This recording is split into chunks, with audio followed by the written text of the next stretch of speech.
So I'd like to welcome our last panel to discuss the future of horse racing in a data-driven world, and we've got a good mix. Sandro, who is currently the Interim Sportsbook Director at Evoke. We've got Will from Total Performance Data, Roderick, Managing Director of Ellipse, and Seb, Strategic Racing Director of Flutter. So a mix from an operator and supplier perspective. Just to kick things off, a little bit of scene setting that we all know. Racing's under pressure, declining betting turnover, betting profitability with the drop in turnover but stable GGY means increased margins and a reduction in the attractiveness of the product. Trends around welfare, public perception, regulatory and economic challenges, and we've seen limited innovation in the racing product, the race car product that we all know, compared to a lot of other sports which has seen a lot more innovations. And a few examples: Super Sub, again, which swaps out your sub in football. We've touched on it this morning, like computer vision, tennis and table tennis, with computer vision generating loads of more micro market opportunities. It was the 0.1 with a forehand, 0.1 with a backhand, much faster settlement, reducing scout requirements, reducing need for officials as well. And we have a very quick video on that for anyone that isn't aware of what it is.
And then we're seeing use of new technologies. So this is a particularly interesting one where it's a company that started off in welfare in gum shield technology and using the gum shield technology to help identify head blows of MMA players. They've actually now pivoted the business using gum shield technology with computer vision to move an M&A betting market, which was very difficult with not a lot of uptime, using the technology in the gum shield along with computer vision to be able to move from 5% of uptime up to 100% from a market perspective, quicker price changes, quicker feeds, and able to offer a lot more feeds. So there's another clever use of technology that's being designed for one particular aspect. That's in the data and the technology side, but then similarly from a fan engagement perspective, we see sports doing a lot more. We're seeing the bookmaker and the operators utilising fan engagement tools as well as the data to drive betting activity. And that's where we're going to kick off on the fan engagement. So question one, how is the use of data transforming fan engagement in horse racing, particularly with the younger tech-savvy audiences? And we'll start with Sandro. There needs to be a broader kind of development in how the sport looks to use data to engage fans, and I think we have to take the lead from other sports that are doing it really well. I think the 100's a really great example of kind of a digital-first, data-driven fan experience. You know, the whole experience from start to finish, if you've ever been to a 100 game, is completely digital, from your ticket purchasing to the way you engage with the partners to the way you engage with the experience when you're at the match, to predicting the outcome of the match at various points during the game. And I think those are the kind of touch points that engage fans in the experience in a way that feels really natural, works perfectly with partners and how partners can capture data on the fan experience, and ultimately adds to the whole experience. And I think as a sport, we need to start with more simple approaches like that before we start to get into more advanced ways. And I think that kind of approach will ultimately take racing in the direction it needs to get to. But I know certainly from my experience as going racing and taking my daughter to go racing, there aren't many things that would engage a younger audience currently through the use of data. And ultimately the whole principle of horse racing is picking which horse you think is going to win. So there's an easy starting point straight away. So I think whether that's race courses, whether that's sponsors, partners, rights holders, etc., we've all got to do a much better job of bookmakers as well. I'll add to that, but we've all got to do a much better job in terms of how we engage with a younger audience and ultimately give people more reasons to engage with the race experience. Looking at me, Eugene. Yeah. So the context to give, I guess, around this answer is that racing is so huge. So the 100 is a packaged sort of tournament inside of cricket, and racing is a 7 days a week product. So when we discuss these, how to create the engagement, all these extra sizzly products, you've got to say, are we aiming that just at our big days, or are we aiming at every day? And that's kind of where you can kind of like get caught between two stools there. You could argue that most things in racing need to happen and need to work every single race, every single day, because that's kind of what bookmakers expect. It's the uniformity. So I think sort of where we are on that journey is trying to establish consistent data for as many races in as many countries, always on, and then the product piece of that kind of comes next. I don't think it's at all mature yet, but at least every single operator, every single person that basically serves racing as a product has options to enhance their thing now, because this data is available. Go back a couple of years, it was sporadic. When I came along, it was 20 courses in the world had this content. Well, that's no good to a bookmaker. They're not going to integrate anything that happens on 20 racetracks a year. So kind of making it prevalent, and then we can think about the fan engagement. But I would totally agree that it has not revolutionised the product as yet. I mean, the other thing to say is you've got to then look at, well, where do you look to use this to fan engagement? You've got online, you've got on course, and you've got TV, and you've got three very different mediums there. So I won't bang on, but like we're doing stuff across those three areas, and they all have different kinds of users. And racing is looking at ultimately what drives the betting. We know that people who go racing will then probably hopefully become fans and bet later. So you've got to give them better content when you're at the racetrack. Finally, we have every racecourse big screen in the UK showing the full running order, something that America has been doing forever across our courses. Sky Sports Racing is doing that. But then ITV is lagging behind. So potentially ITV's coverage on a Saturday is behind the everyday coverage. So that, yeah, it's vast racing, and and the 100 is small. We have the racing league, and we can experiment. And the thing that we've done quite well with the racing league is what can you do in the racing league that works, that could then kind of become part of the kind of the everyday thing. So yeah, we're not there yet, but on closer to the end.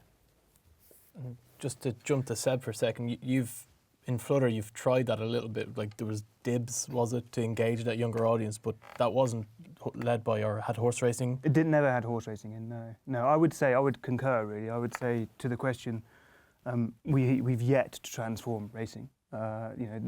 Digital, if you look at racing, and we still stick up newspapers in our shops that were written sort of 48 hours ago, very out of date come race day. We really have, there's a lot of good stuff going on, but in terms of it actually transforming fan engagement, we haven't even started, I don't think. So there's racing is often sort of labelled as sort of antiquated and old-fashioned, and I do think in some ways, I think we have to accept, yes, we haven't moved with the times, and there's a massive opportunity of actually embracing digital and embracing new sort of data sets that can engage a broader demographic. But to be clear, we haven't even begun yet, I think, particularly in the UK. Roderick, you've obviously experienced with this in tennis, cricket.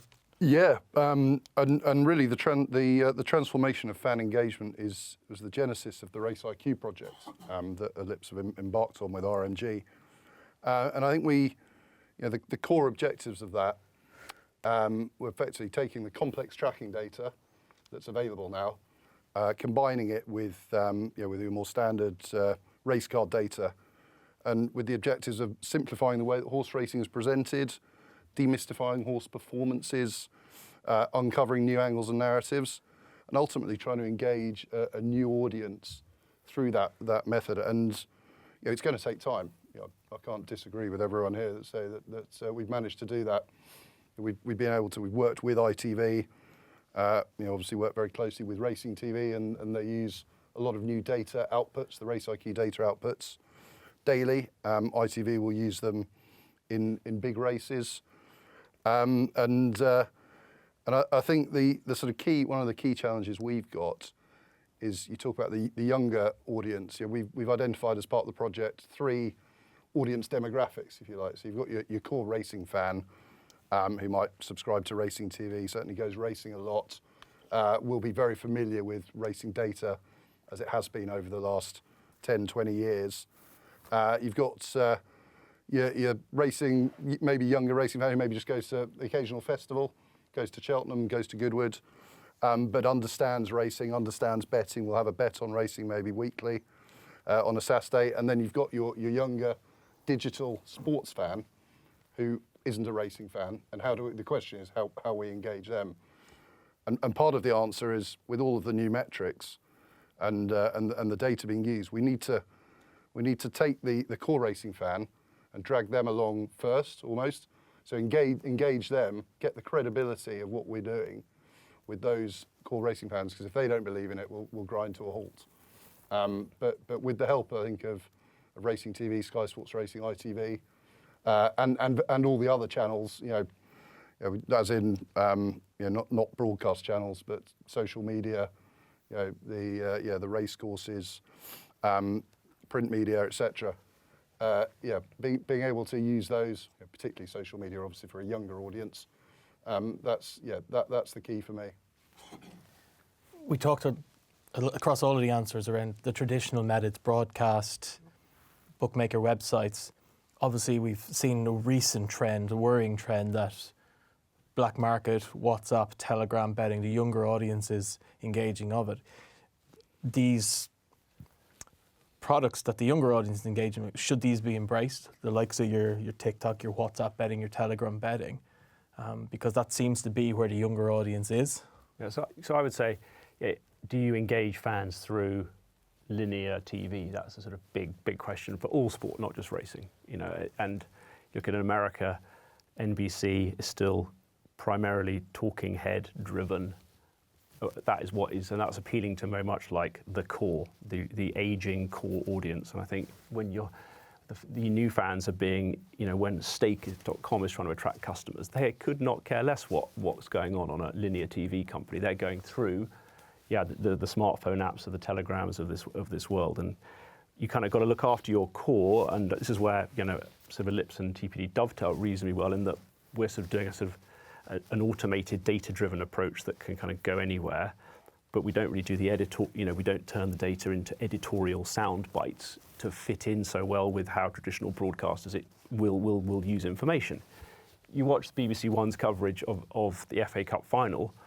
You're not going to see a single piece of data for the entire 2 hours, are you really? You're just going to listen to, Gary Lineker, Shearer, and the pundits, despite the fact that this ought to be quite a big budget. They probably won't mention expected goals.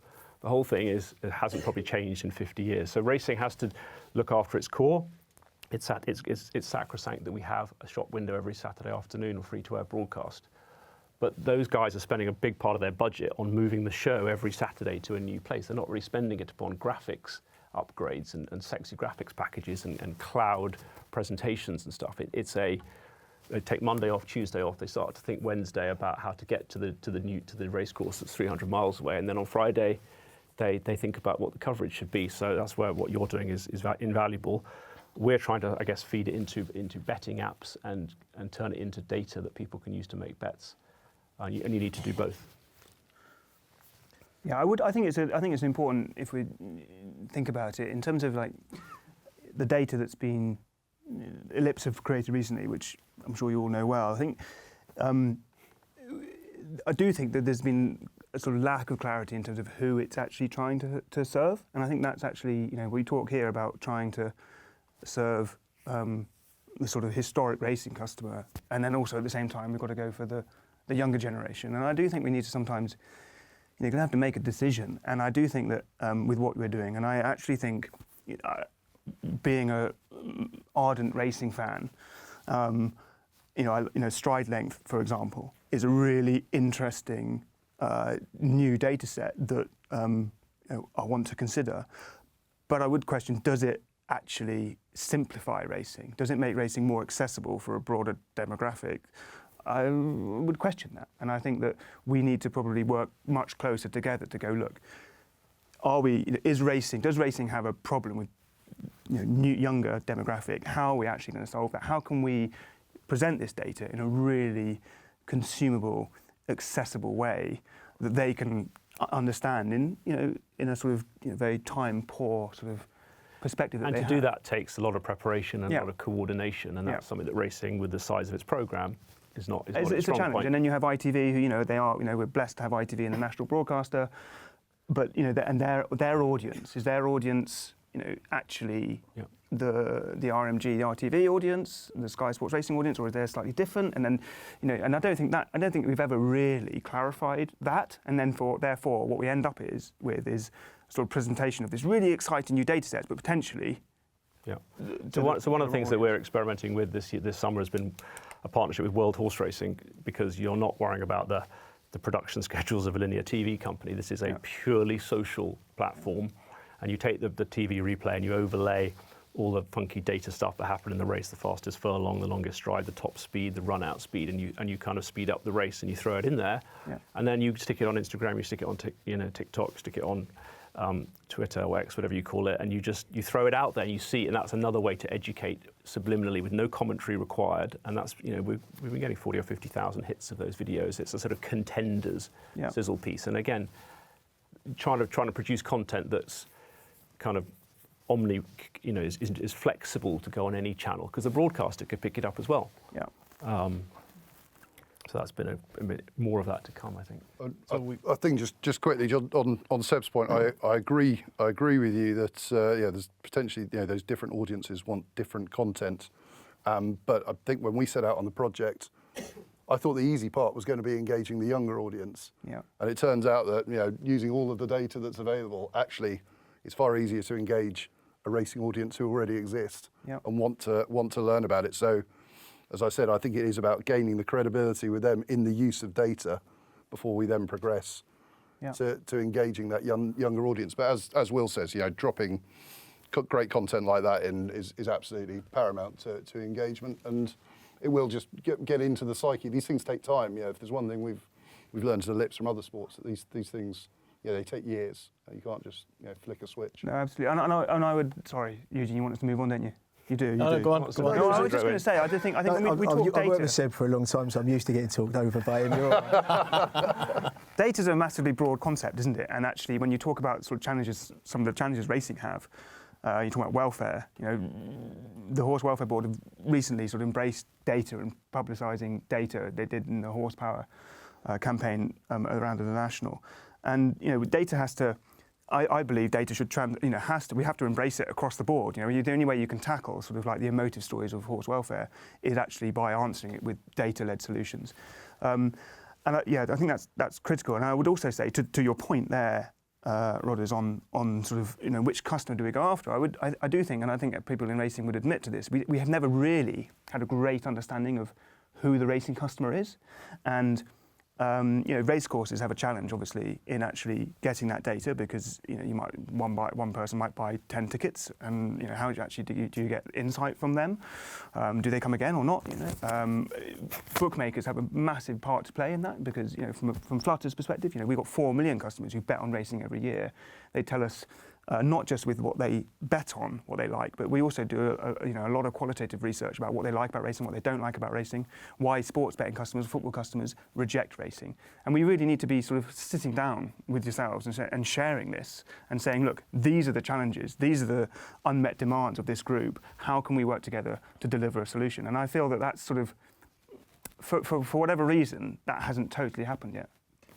So going back to your original point, we've pivoted away from the point, and I don't know if it's a demographic of the panel or even racing or the room, but we've pivoted away from which is the question around the younger audience engaging. And is it because we're not comfortable with Telegram, WhatsApp betting? It's that unknown. It's a bit like the AI friend or foe.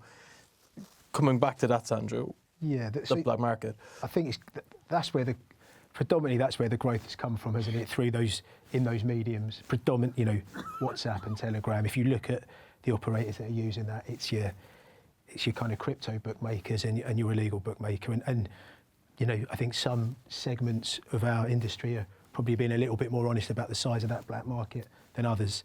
Obviously, working for Evoke and obviously being a regulated operator, we'd love to be able to work on WhatsApp, but we're not allowed to. Telegram, I think, is an interesting one, but there are a lot more considerations for us as an operator to start using those channels, and obviously a lot more regulatory challenges of operating in those channels than for the black market operators that we talk about. What I don't think, though, I don't think people are rejecting racing because they can't get a bet on Telegram or they can't get a bet on WhatsApp. I think, coming back to the data point now that everyone was talking about, it does take time. I think it needs to become part of the vernacular. It needs to become part of the conversation from broadcasters and personalities and other kind of talent that exist within the sport, that talk about the sport, that communicate about the sport. Expected goals is now something that everybody is comfortable with when you watch football. Now, they might not like it, but I think most people in football understand it, and that now exists in broadcast, and it might not necessarily on the BBC, but it will be on Sky Sports if you watch Monday Night Football, and it will be when you watch other channels. But that's taken 15 years to get there. And also there are some really, really strong, compelling success stories that sit alongside that. Ironically, two people that have come out of the betting industry, in Tony Bloom and Matthew Benham, and what they've done with Brighton and Brentford. And it's clubs like that, amongst other clubs, that have kind of driven the data revolution within the sport, both from a customer perspective, from a fan perspective, and also, I suppose, from a broadcaster perspective, and how you create content off the back of that. So I think whilst, as an industry, we're probably not aligned on how we're going to use data, I think we all agree that we have a huge, insane amount of data. I think the point now is, how do we articulate that, deliver that in a way that is really nice and easy to digest? Let's keep it simple. Let's work with the broadcasters on that, but also let's get some really exciting narratives around that as well. Who are the young trainers that are embracing data to go and really kind of power their operation?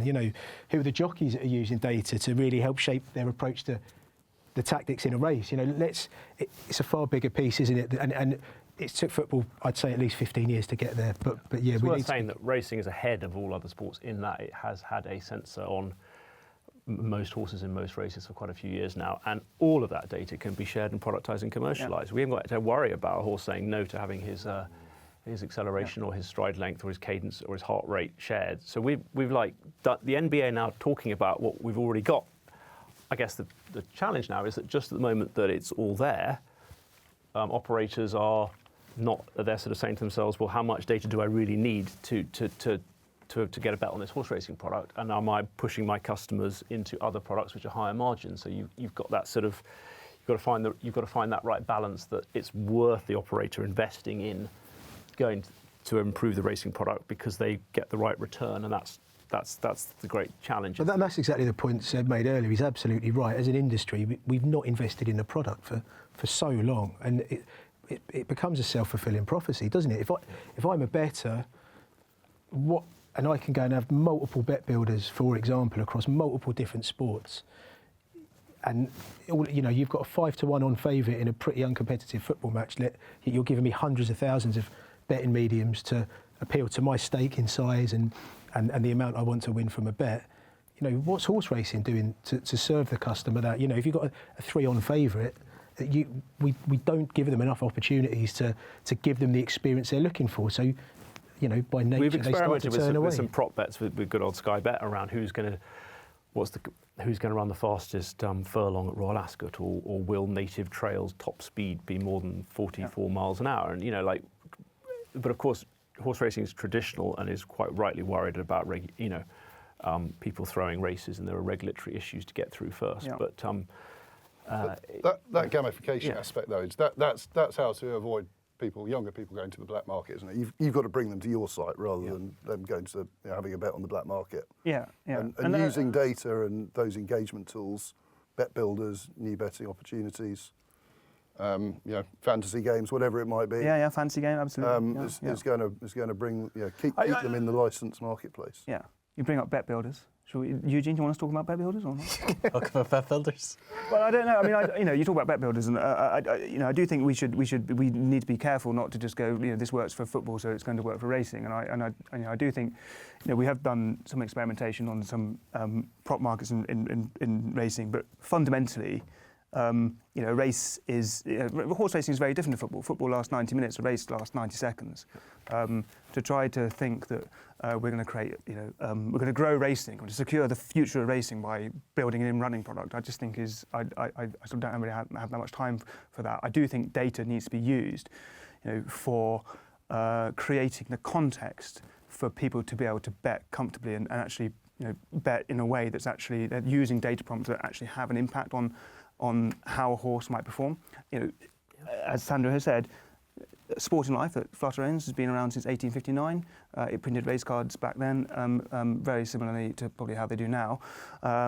It hasn't evolved. We have form figures on every single race card. You go to a race course, you have the form figures. On Sky Bet, Paddy Power, you have the form figures, and Sandro will remember working in trading. A horse, if 1-1-1 by it, will instinctively customers will gravitate to that. But actually, that has zero bearing on whether a horse will perform well or not. And so what happens is a customer might back a horse that's finished first in its last 4 runs, but it's in a group race, finished, it's tailed off, it's 100-1, it's got no chance, and people are like, oh, hang on a minute, it's a mugs game, this isn't it?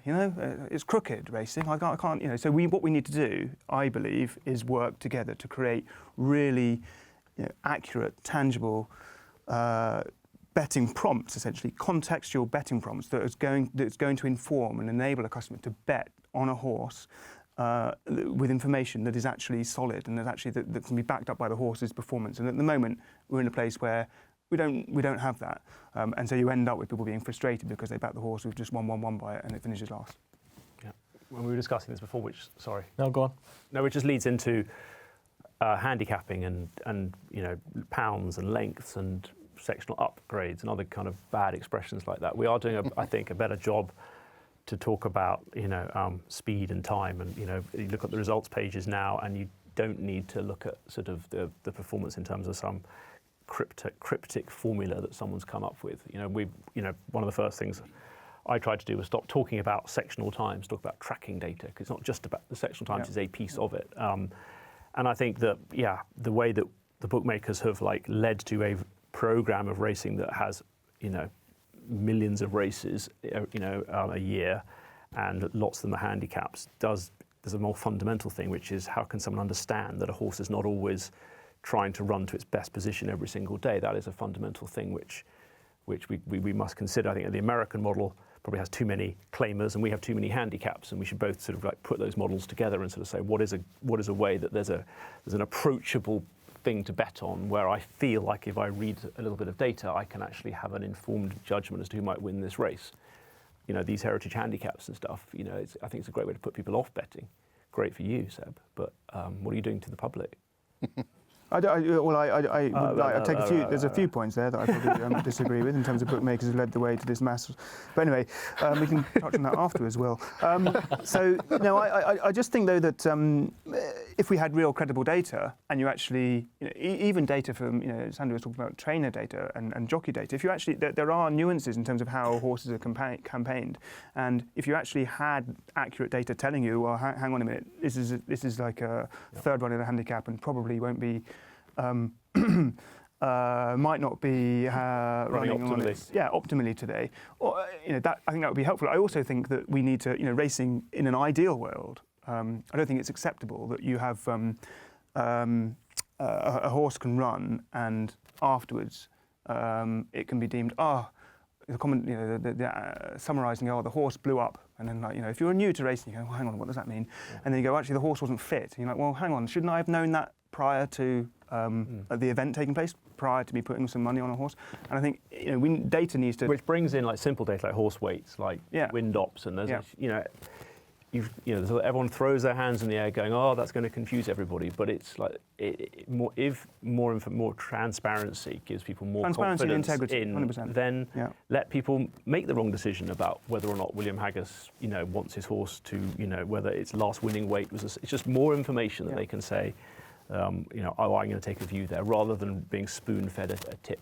That's probably what we need to learn, is that the younger audience betting on other sports want to quickly formulate their own opinion from interesting sort of highlights and stats that they're fed, rather than reading a tip. Yeah, 100%. The other bit that's interesting though is I think if you go to a race course on a Saturday, that there isn't a shortage of young people attending race courses, is there? That there's definitely, maybe data will tell me another story. But certainly at your more popular meetings and your Saturdays, I think the younger audience, certainly a large section of the younger audience, enjoy it as a day out. It's that's absolutely right. I'm just not sure horse racing. They go for the social occasion. Yeah, exactly. Yeah. And they don't engage in the actual race. But in many ways, if you looked at a lot of sport, if you went and looked at non-league football, for example, the biggest challenge they have is actually getting people into the ground. Well, and I'm not comparing elite racing to non-league football, just to be clear. But the point is, we're getting people to the race course. We're getting people to attend. We're getting people who are going there for the experience. And as you say, the social occasion.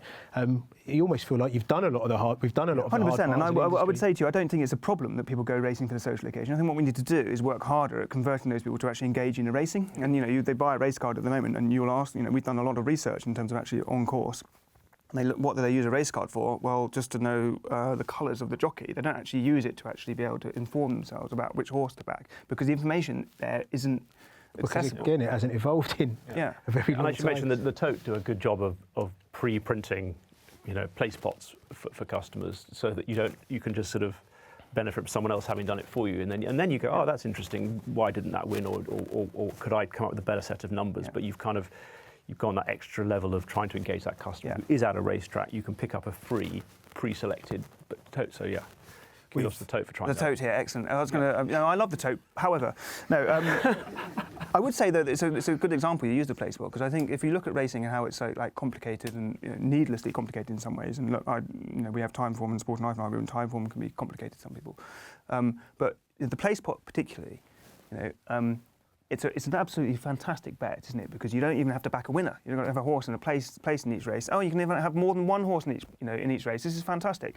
However, when you get to the till and you've got to multiply your stakes by how many horses in each leg, 10 to the times of it's like, hang on a minute, this is completely alien to people. And so they end up thinking, I'm going to stake a tenner, and then it's like 640 quid. And they're like, hang on a minute, that's not what I intended to do. So I do think racing just needs to think about how it can simplify what it provides, not just from a form perspective, but also bookmakers and from a betting perspective, but also play sports as well. Sorry, Eugene. Good answer, guys. Other sports got mentioned quite a lot there, so I'm going to pivot a little bit away from fan engagement and talk about other sports, but also in relation to racing. So where does horse racing lag behind data analytics compared to other sports, and what can we learn from other sports in terms of retail application? And Roderick, I'll start with you, given your experience in this field. Yeah, well, I mean, firstly, I think we've probably covered it in that racing has been slow to adapt to the 21st century, if you like, in terms of data. Ellipse started out as CricViz about 5 or 6, 7 years ago now, and so we operate across cricket and tennis particularly, but football and rugby as well. So we've been part of the evolution in terms of the certainly in the cricket and tennis space in terms of the use of data. And Sandro referenced the 100, and our most popular product is the first one that we produced way back in 2017, which is WinViz, and it couldn't be simpler. Effectively, it tells you the probability of each team winning the match. It's not entirely based on the betting markets. If you want the actual probability, look at the betting markets. But actually, it's a far more engaging tool than that. It gives every team a chance. And when I go to a 100 match with my kids, we sit there. We know WinViz is coming up, and they're guessing what the percentages are. So I guess the first point of learning is that simplicity. Yeah, that's absolutely key.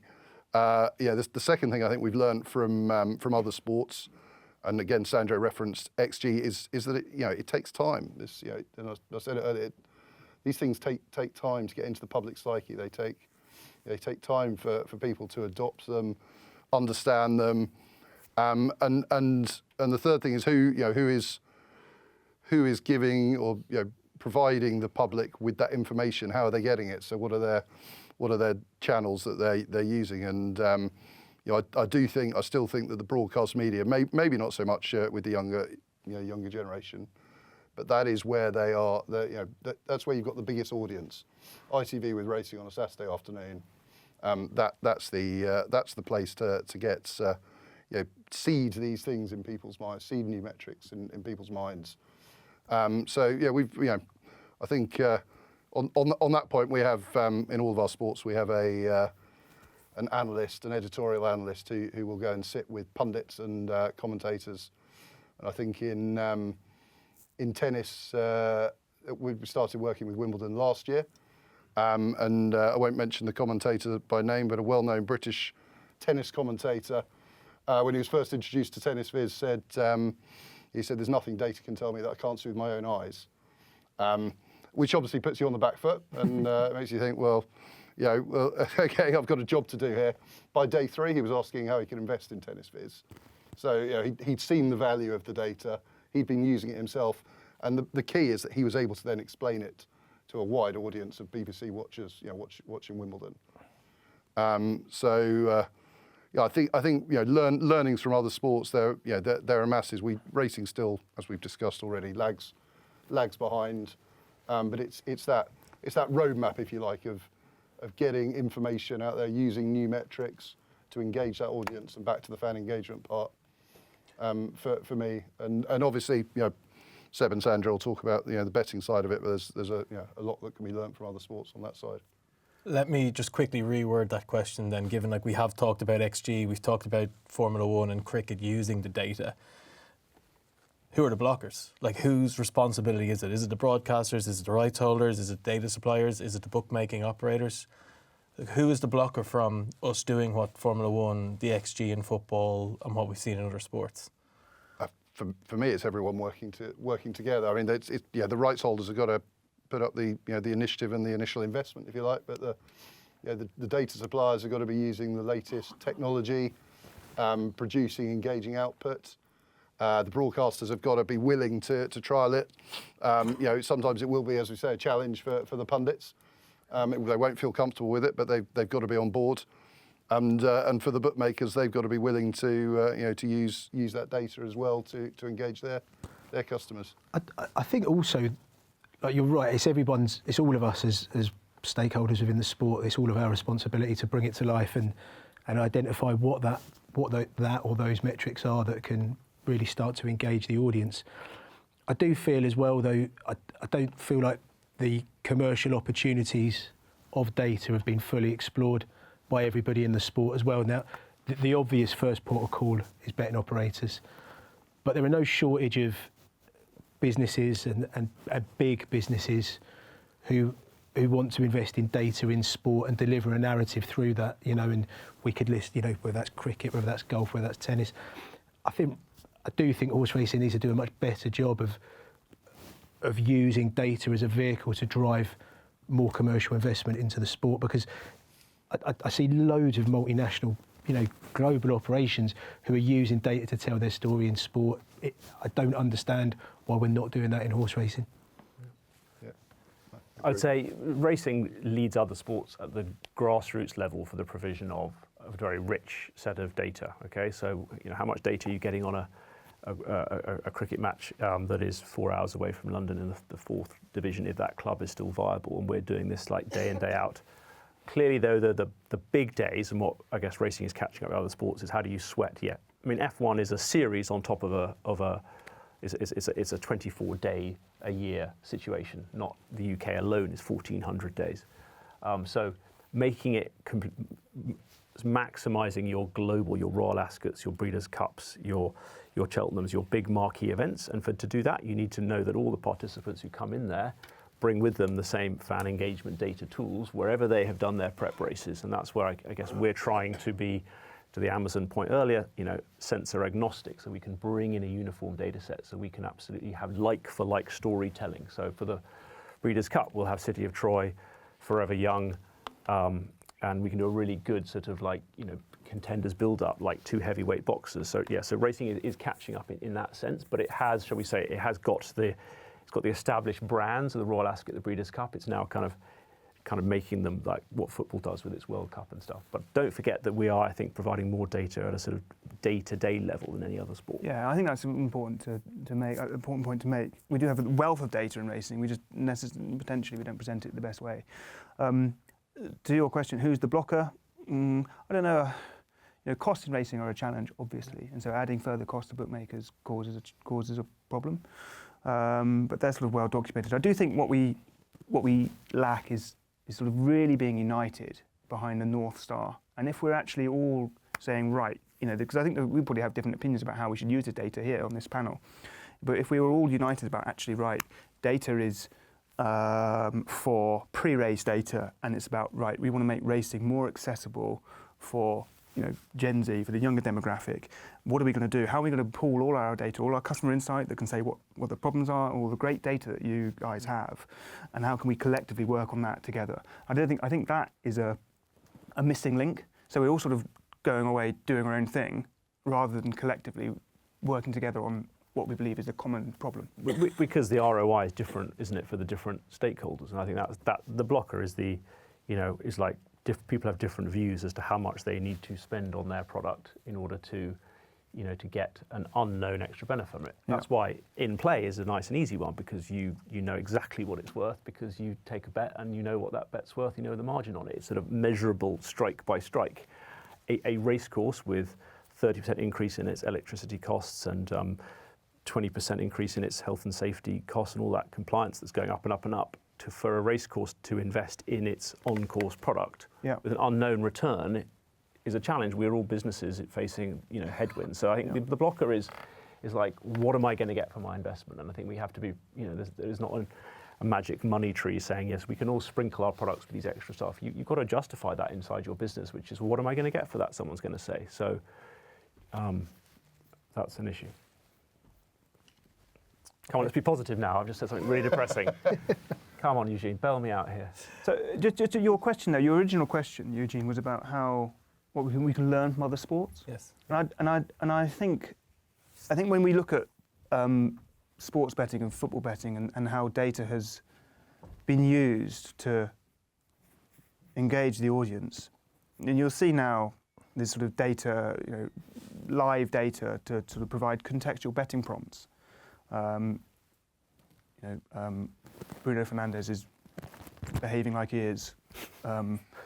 Red card. He's 3-1 for a yellow card in the second half. The contextual betting prompts, and we use that data. And previously that wasn't around, and that's been a significant change in football betting over the last 10 years or so.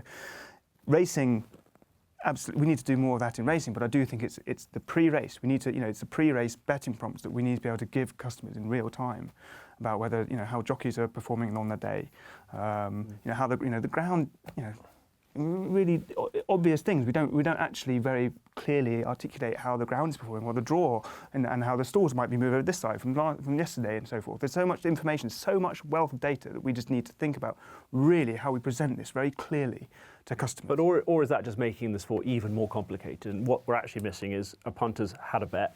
Can they see their horse in the race, and do they know, where their horse is, and do they know how his or her horse is performing? It's kind of like that, and we can use computer vision, and Bet365 are doing some stuff here where they've got the in-running prices, I think, underneath the horses on the stream. So there's gains to be had with some simple, give the customer a rewarding experience, and maybe their horse doesn't win. Do you get any feedback as to give you any encouragement that horse, ran more efficiently than the winner and was an unlucky loser? Have another bet. There's zero. There's literally in your wallet, you've got money or you've got no money. And then you move on to the next race. Racing is just such a kind of like, get the bet, settle it, move on to the next bet, rather than other sports which have a load more time to kind of analyse it, to then, because it takes so long and there's one race a day. Yeah, no, absolutely. Yeah, I'd agree. And just to add, I think all of that is at the heart of what we're trying to do with Race IQ, and I know Will, you're doing as well. And the pre-race analytics and predictive nature of it is absolutely where we are headed. Yeah. As I said before, it takes time. I keep having to tell everyone this. It does take time.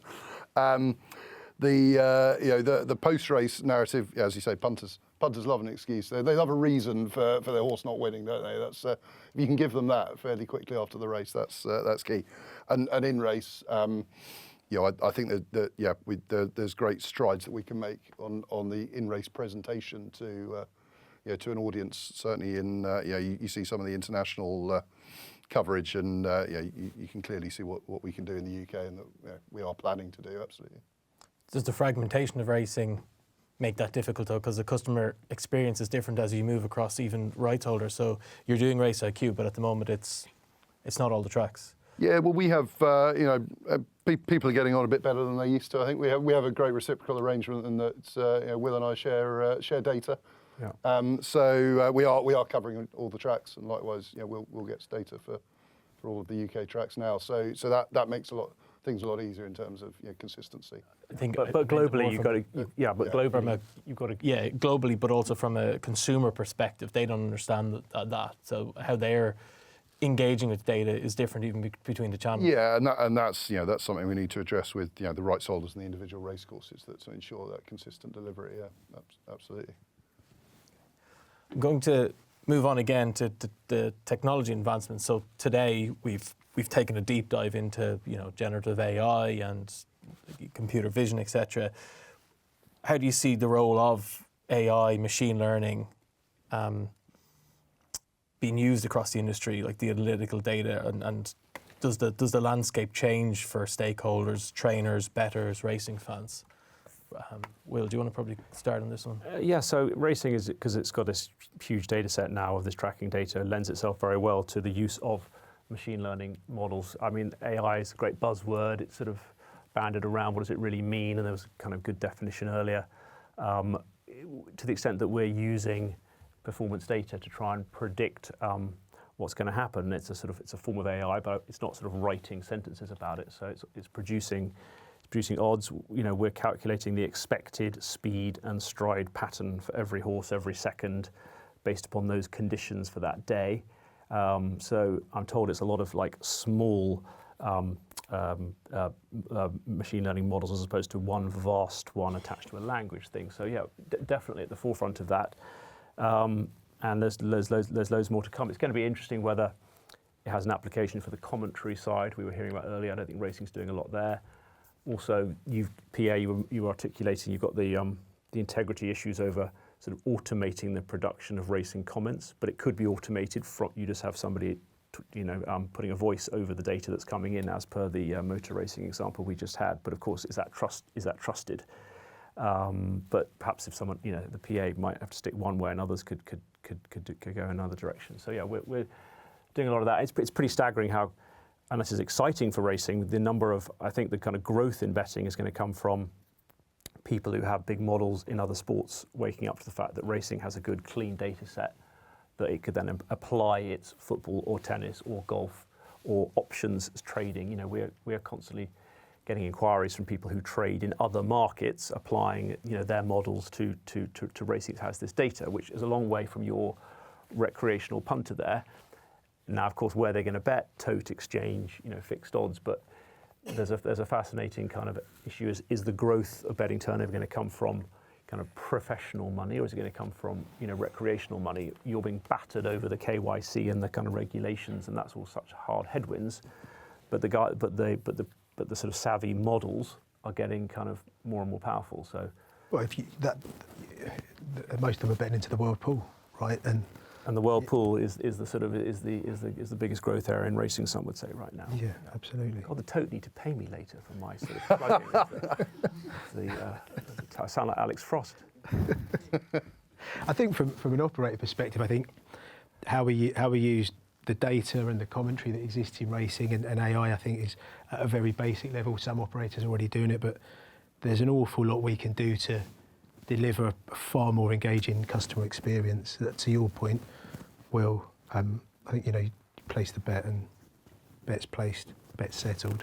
onto the you next know, one. yeah, exactly. And I know it would fascinate me, but probably scare me at times as well, if through AI and through my betting history and the types of horse racing bets I like to have, I could be presented with a whole multitude of stories to tell, and that becomes really engaging and really interesting and exciting, especially around big meetings. You know, I'd love the idea to be presented back through my Cheltenham Festival bets from last year, for example, and you know what I did and what I didn't, and what was good and what was bad, and what I missed out on. You know, so I think AI is the obvious way of at a very easy level how we can do that and how we can deliver that to customers. There are far more advanced ways that AI and machine learning will be able to use that data. But I think at a very basic level, I think there are some really good stories to tell, and customers like stories, customers like memories. People are habitual in their behaviours and their patterns of behaviour, certainly in their betting habits. So what can we do around that to improve the experience, and maybe it drives them to have an extra bet or two over the course of a big race meeting. Yeah, I think from our side, sort of slightly away from the betting, but you know, we'll mention the ability of AI to number crunch, if you like. I mean, that's the key for us. I think there's probably three areas. At Ellipse we talk about the data ecosystem. So, as well as media betting, we have participation. So that's, I think Sandro referenced the fact that Brighton and Brentford do it. Buying players using the data, the machine learning to understand the value of individual players. That could links in, I guess, in racing with the bloodstock area. The professional aspects. Again, we have a tennis portal that all of the ATP, I think the top 300 have access to. They're able to see their own stats as well as their opponent's stats. So Andy Murray in his latter playing days always said train smarter, not harder, and he was able to identify exactly how a match might play out through AI, and therefore train using those speed bursts and replicating potential rallies that are coming up. And some might say it didn't particularly help him towards the end of his career, but it maybe prolonged it. And I won't mention that England rugby did similar under Eddie Jones, so maybe talking myself out of that. But that, I think, in terms of trainers using the data, AI-driven data, I think is absolutely something that's likely to happen. And on our side, we're very much looking. Seb referenced it earlier, and I think Shane did as well. From a tennis point of view, is the welfare side.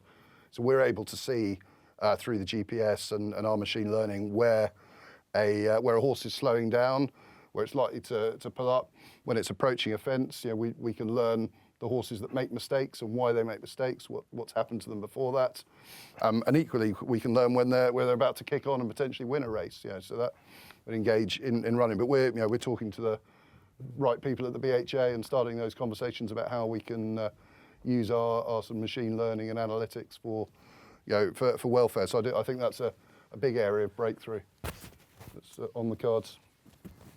Yeah, really, and I would love to discuss that more with you. I think that was fascinating. I think that's horse welfare. I think we have to acknowledge is probably the biggest existential threat for racing, and I think actually making real progress in that space is critical for us all.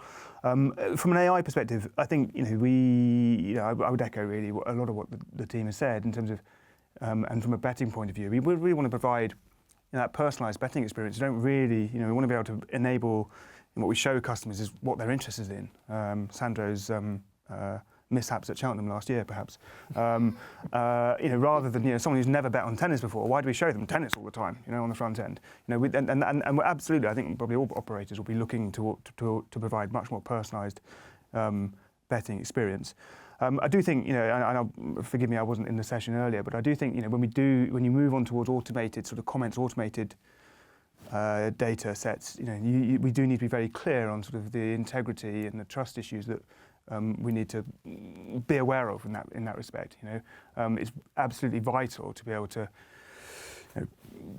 if you're sort of creating tips and they're automated, you sort of there's a very clear risk of actually people thinking that you're being disingenuous, or who is this creating this tip, and that's why we've actually if you look at all operators across. Pretty much across the UK, no one uses their own brand. They always use a third party to provide the content because they want to have that objective voice of reason saying, this is what we think, rather than a bookmaker or, worse, a robot. So I think we just need to be very clear on that point as we progress through this. So Shane touched on earlier when he's speaking to other sport federations that one of the things he makes sure they have is cleaning up their data to have consistency as they apply it. I've two questions here. One is, does global racing need to work together to create that? Because we don't have that global centralised. And to follow on to that question, when we talk about like the developments of racing, we seem to always focus directly on how that correlates to betting rather than does actually racing itself need to engage younger audience, completely separate from bookmaking, and how does it do that? Or how does it engage with an audience when it's not related to betting? Or is it a case it has to be related to betting? I'll kick off with the clean data question. Yeah, there's a real danger of the 80-20 rule applying to sort of new people coming in to try and bet on racing, that they spend 80% of their time downloading data from various different APIs to create the database, download the tracking data, stitch it together with the race card data, the horse name data, the betting data. So you've got to get betting data, race card data, tracking data from different sources for one country. That means that they're spending all of their time just on the database, creating the database that we've already created in Amazon, just next door to our database in Amazon. So Jeff Bezos loves this. It's great for his life. And it just means that they've bought licenses for those 3 data sets and they can't find any edge or any use of it or make any money from it until they've finally done that piece and they've got little budget or time left to then do the kind of analytical bit, which is the reason that drove them to download it in the first place. So I think there's a lot of work to do, in racing to kind of try and to take down those barriers and have more kind of globally sit together data sets. Maybe give people access to a preloaded mirror version of that database, expecting people to download, CSV files of back history and then find the mistakes in it. It's just all data cleansing, isn't it? Rather than actually, I have a strategy that works in predicting football matches. I want to apply to racing, and I can't do that for 8 months. So we can try and provide, and we do provide, sensor agnostic tracking data from 13 countries now, which I think is helpful. However, the race card data, you have a whole bunch of countries, but then you have PA, you have SIS, you have Equibase, you have LTurf, you have a lot of it's similar but different. So that's a kind of commercial point, isn't it, around getting a global data project, which I guess is one of the inspirations behind today to start thinking about going in that direction. We've representatives from France and from Japan here, but how often do we talk about centralising data to make it easier? Because when you talk about the other sport examples, there's central control, Formula 1, ATP tennis across all of the tournaments, but we don't have that from a racing perspective. From a non-betting perspective, in terms of kind of using that data, engaging an audience through a non-betting way, I suppose the first port of call is who are the non-betting brands that are invested in the sport and engaging in the sport, and how are they looking to use data, and ultimately do they want to engage with a younger audience? I think that's the first starting point, and then we can start to see if there is an opportunity that exists. Outside of that, I think there's then trying to take learnings from other sports where you've got businesses that have engaged with data to appeal to a younger audience. But I think first port of call has to be working with those existing partners, those big sponsors and partners who have invested heavily in the sport. Do they want to use data? Do they want to go after a younger audience? That'd feel like the low-hanging fruit, to be honest, before expanding it out and seeing if there are other bigger brands who want to invest in the sport and see racing as the vehicle to speak to a younger audience. But that in itself is quite a big challenge. I'm going to stop there and move to questions in the room before we then break and go for some drinks. So, questions for the panel? Do you think if there was less racing in UK and I, that would help with fan engagement? Just go back to your fan engagement question. Do you think the over racing, the amount of racing we have, is harder to get that in fan engagement? And go back to Eugene's question there about trying to engage the actual race day, the actual race performance, and not the betting side of it. Shall I go first? It's a really good question. It's a controversial question, isn't it? I think we have to look at, when Eugene was talking about the challenges racing are facing. There are other challenges other than those. Average field size has gone down since sort of 2000 from being about 11 to about 8 in the last 20 years. Prize money is a challenge. I think all the participants would certainly say so. And is less racing a solution? Potentially. Potentially. I think bookmakers, sort of what I didn't really like Will's comment earlier about us being the supporters of stack it high, sell it cheap. I don't think, certainly, I won't speak for Sandro, but Flutter, I don't think I'm in support of that. I do think we need to look at the fixture list as a whole and understand, is it actually set up to optimise fan engagement? And we would, I know that people might have talked about Premier Racing, and it's often sort of criticised, but I do think that the concept we're absolutely in support of. The theory of spreading racing out and allowing the big races to breathe so we can actually make stars of the show, which is another thing that other sports do much better than we do. Make our jockeys front and centre, the horses front and centre. That's absolutely, we've been in total support of that.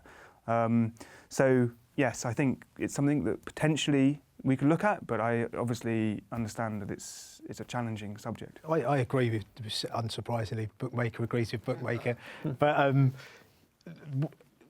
that bit, like the concept of Premier Racing is right, and I think most people would agree with it. Has it been executed perfectly? No. The fixture schedule and the calendar, the racing calendar, is obviously a really pertinent subject, and I think that we'd all be in agreement. As an industry, we've got to be looking at how we can start to evolve it so it ultimately delivers incremental revenue for the sport. The backdrop of that, though, is that's challenging because race, like all industries, and race courses are in the entertainment industry ultimately, aren't they? And they're in competition against a lot of other ways of spending your money. So it's very delicate how you tweak that racing calendar and that race schedule to drive incremental revenue, to your point, drive further fan engagement. But that has to be a long-term objective, even medium-term objective for all rights holders and stakeholders within the sport. It's worth just illustrating what's happening across the pond in America. Okay, New York Racing Association have gone from 3 tracks to 2 tracks. They're like, why are we running Saratoga, Belmont and Aqueduct? And we can sell Aqueduct, put that money into making Belmont, rebuild Belmont, make Belmont great again. So I'm sounding like Trump there. But so Belmont, this Art Deco wonder from the 1920s, has suddenly got £600-700 million from selling Aqueduct. So Belmont goes from being empty, former great to being fantastic. Saratoga, record turnover this summer. So they've gone from 3 to 2.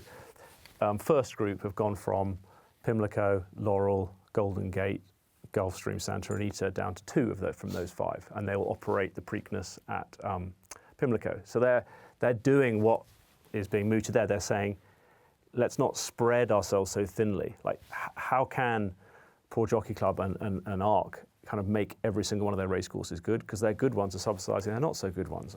I don't think it's that controversial. Now, you guys are the reason that we have such a big fixture list. And this goes back to pre there being an opportunity to bet on 250 different sports and online games. It was like, we've got to have racing because that's why our shop is open, and there has to be another race. There has to be another race because our shops are open and that's costing us money. That's massively changed, hasn't it? And COVID showed us, didn't it, that I would disagree. It's not experiment. We had one race meeting a day. I disagree with you, Will. But it's not as straightforward, is it, Will? It's like, so these are integral parts of the community race courses, aren't they? And like, absolutely. And it's not as straightforward as going, well, we'll just get rid of 20% of the 59 race courses in this. That has a big impact on the local economy, doesn't it? So I think there are a lot of considerations that go far. I think we'd all be in agreement that the fixture calendar is too packed and there's cannibalisation of stakes. I don't think we disagree with that. But I do think the solutions aren't as straightforward as the examples you've given from the US, without some serious consequences as a result. Yeah, I'd agree. And we also don't, I don't know if you know this, Will, but we don't control the fixture list. Sorry. I'm looking at Tom Byrne up there, who does. Hopefully that answered your question. Matt? Please forgive me, this is a bit more of an observation than a question, but we'll see. Seb, you made a reference to stride data earlier on, and for context, I run at theraces.com and mobile sites and app. We've been publishing stride data for over 5 years with the help of Will and his team. And the single biggest thing, I'm a strong believer that you can use that data to profile horses in terms of their optimum track and optimum distance.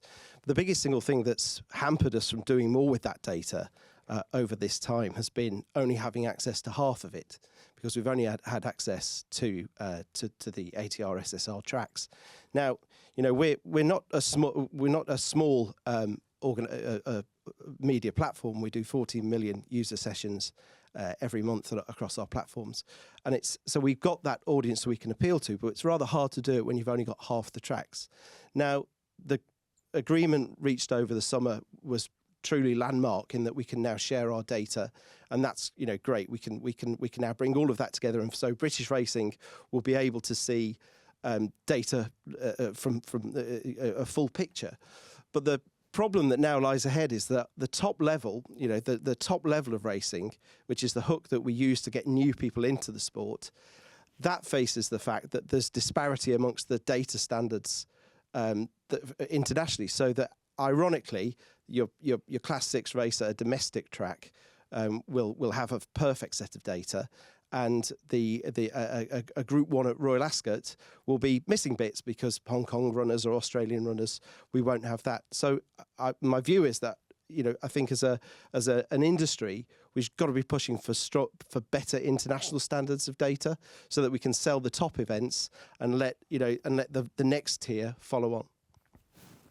Sorry, I did say... No, I think so. No question, and I think we probably all would agree with you. Yeah, absolutely. We'd all absolutely agree with you, and I think, And there's only 3 or 4 horse sensor companies out there, and we can translate all of that into one format. So that is happening, and I think the same is happening with Hong Kong on their World Pool platform. They want to also bring in all of that data to centralise it, and they're waking up to the fact that to enhance their World Pool races, they need to have the kind of consistent set of data and the same data that their local audience is expecting when they bet on a Happy Valley or Sha Tin race has got to be available when they're running at York or in Germany or in France or in so and so. And there's a bit of work to do there. Again, goes back to why are we not doing horse weights, because that's something that they expect there.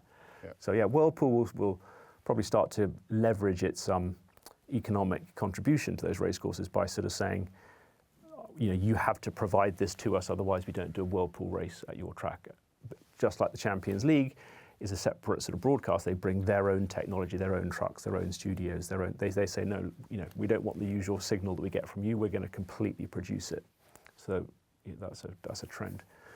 But it's interesting though. Can I just say one thing, Matthew, on video sharing archive, I thought you were going to go on to say that. Again, that there is no sharing of replays across the two halves of the UK today. Bonkers. To watch any UK replay, you have to be on Racing Post or Sporting Life. So if you're on Racing UK, you see their tracks. If you're on C8, and how that's presumably the next deal that should happen is video replay sharing should happen across the UK now that the data is being shared. Sorry. I think the Champions League and UEFA are really interesting when you look at data and how they've used it, and then how they engaged with the clubs in their competitions that use it. So they've done a data deal. The data provider does all their competitions, but then all of those clubs that play in those UEFA competitions have all that technology in their stadiums, but then also have the ability to use it within their training grounds as well. So there's a big bit that the data providers and UEFA are doing in terms of driving the data into those clubs' everyday use as well, which I think, again, if we want to use data more, we want it to become part of the conversation on a daily basis, on a race by race basis. What are we doing with trainers and the yards to really get the technology into there? And then I think it just by nature it just becomes part of the conversation. The reason why data becomes so more prevalent in football is because every coach, every player uses it on the training ground every day. So it's just part of the conversation. It's part of the way that they are coached. Therefore, when you talk on a match day, it's part of the conversation. And though I think that there needs to be a real big kind of step change in how we use data. And when we come back to the ROI there, so who's going to pay the trainers to procure the technology, and that, so you kind of, it's almost like a centralised procurement, and that's where Hong Kong is so strong, because they have a controlled ecosystem of a restricted number of runners, and therefore they can insist upon everything from. So every horse in Hong Kong is wearing a device in training, and that can be shared. So it's a great point, and there are some great young trainers and old trainers using the latest heart rate and GPS on the gallops, but they're still sort of in their minority, frankly, because there's an ROI question here there. But one would assume that they would be gradually, they will be the most effective. Well, they are. Look at the Kubler's record. Yeah, the Kubler's, exactly, and that will change, but unless there's a strategic sort of investment from racing, that's going to take some time. Well, when you bring in heart rates into races, which is not currently part of the rules of racing, so it is not yet a regulatory requirement like speed sensors are, you'll then need that history, because anybody's archaic rhythms, whatever the thing is, will tell you that there's no point in knowing what a horse's heart rate max was in that race if you don't know what it is on the gallop. So that might be an interesting moment to then tie together the training data with the racing data. But then you've got how many trainers, how many gallops, how many different people would have to procure this tech. It's like becoming like Hong Kong across. I mean, how many trainers have we got in this country? No, absolutely. And then thousands. Yeah, and it becomes a cost issue, and that's a challenge, and it's a challenge we face now. Yeah. So Any more? Yeah, Tom. Two questions. So firstly, for Roderick, you spoke a couple of times about this takes time and racing's on a journey. I'd be interested to know where you think racing is on that journey, and then to everyone else on the panel. This conversation's been happening for years, and everyone in this room has been to conferences, and we've talked about data's the future. The sport's got to, evolve and revolve and create this revolution. What's the tangible thing that needs to happen that we're not all back here in 5 years having a lovely lunch and talking about data being the future for the sport? What actually now makes it the present? Because this sport might not have years and years and years for data to still be the future. So what's the tangible thing? We talked about lots of problems and some solutions, but what is really that tangible thing that the sport needs to go and do, in the next 18 months to really change the dial? On the first point, where are we on the journey? Well, I think we've been involved at Ellipse for 18 months or so. We launched about almost exactly a year ago with Race IQ, and I think that the plan for us is to roll out metrics and insights regularly. So we will do several a season, and that's I guess is the short-term plan. To have new engagement tools regularly, but the long-term plan is to bring all of those together into, if you like, if we've been talking about the predictive element, and how do you bring all of that together? How do you give? I don't want to add another rating into the system for horses, but there's something that I think we'll end up doing that our strategy hasn't really extended that far yet. That we don't know exactly what that'll be, but I think in terms of where we are on the journey. We're not as far back as we all maybe implied we are. I think that the data is all there. It's just about how we use that and the tools that we use. I think we are. Sorry, it's slightly sort of inarticulate answer to your question, but we are very much a decent way on the journey. The journey will be never ending, though. I mean, that's ultimately we will always. The use of data will always evolve, and when you look at other sports, and we talked about, the fact that it takes years to get some of those sort of new metrics and insights into the public psyche, that we'll always have that challenge, but I think with the work that Will's doing, that we're doing, and with the bookmakers and the rights holders on board. We're considerably further along the journey than maybe has come across today. Just on Tom's one, I'd like each of you just to give one tangible thing in 18 months that we can take away. I think what we need to do, so just, usually I'm not going to be able to do that. Two things. Two things. Firstly, I wasn't suggesting that I hugely admire the work and the data that you have. I think the question was about how is it transforming the customer experience now? And I think not yet. Yeah, my point would be. Yeah, but absolutely, it's the future, isn't it? But it needs to build to that. Yeah, no, 100%. That's the point. I think we have a real opportunity now. I think actually when you speak to racing and we talk about it's so fragmented and everyone's got their own piece of pie they're trying to grow. actually, when you really get into the nuts and bolts of it, there is a North Star that we can get behind. There's a changing of the guard, if you like. We've got massive new roles coming into racing in terms of the BHA, in terms of the Jockey Club. Martin's leaving RMG. Now is the time to actually get together and and actually really get behind this North Star and go, look, data is the future. If we're really true about putting horse racing on a secure path for a sustainable future, it's in all of our interests. If we can really sort of all compromise and all come together and go, yes, let's go after this North Star, and data is going to be central to it. How are we going to share our data? How can bookmakers share our customer insight? How can Will very generously share all of his tracking data without charging us through the roof? This is the I think now is actually the time, because I do genuinely believe that everyone recognises racing's in not the most healthy position. That is sort of generally accepted, and we realise that now is the time for action, not for 18 months, but now. And we also have a changing of the guard. So I think we need to have a session where bookmakers are invited to work alongside the racing industry to help develop the sport. And is that your one? Come on, get on with it. Answer the question. No. I just think it's a point. Bookmakers are not have been held at arm's length until right now. And I think that why a question is, why are bookmakers not part of the BHA commercial committee? Yeah. We need to work much more closely together. We're all in this together. We all want the same. Let's get together and actually collectively work on the same North Star. That's what we have failed to achieve thus far. Sandro?